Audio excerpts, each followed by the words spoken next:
अस्सलाम वालेकुम। उम्मीद है कि आप सब लोग खैरियत से होंगे। अल्लाह ताला आपको अपनी आवाज़ में रखे, हम भी अल्लाह के फजल से ठीक ठाक हैं। आज हम आपको लहसुन और अदरक महफूज करने का तरीका बताएंगे। ये हमने लहसुन लिया है, ये हमारे अपने घर का लहसुन है। अब लहसुन का एंड हुआ पड़ा, ये मतलब इसके से निकलने लग गए हैं, अंदर से पत्तियाँ डंडियाँ निकलने लग गई हैं। ये हमने इसको सारा छील लिया है। और ये अदरक के लिए हमने इसको छील कर धो लिया अच्छी तरह। अब हम इसको ग्राइंड करते हैं, फिर आपको सेव करने का बताएंगे कैसे सेव करना है हमने इसको।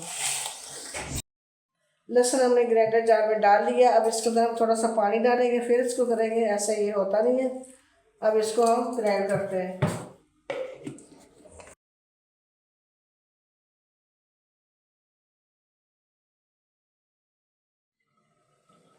लहसुन को हमने ग्राइंड कर लिया है। अब इसके अंदर ये हम अदरक का एक एक पीस डालते जाएंगे, इसको करते जाएंगे।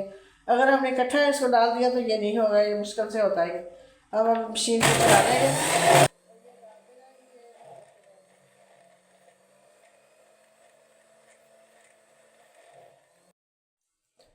माशाल्लाह हमने लहसुन और अदरक को ग्राइंड कर लिया।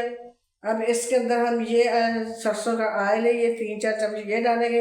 ये इसलिए कि ये जमेगा नहीं और हम आसानी से निकाल सकेंगे फ्रिज से। अब हमने तेल डाल दिया, थोड़ा सा इसको और ग्राइंड करेंगे।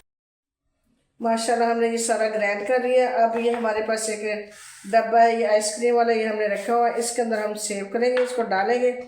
और जब हमें ज़रूरत पड़ेगी रमज़ान में, आपको पता है कि वक्त की ज़रूरत होती है, हमें आबाद करनी होती है, इसलिए हम इसको जल्दी से निकालेंगे और जल्दी जल्दी खाना बना लेंगे। इसके अंदर हमने सरसों का ऑयल डाला, ये जमेगा नहीं।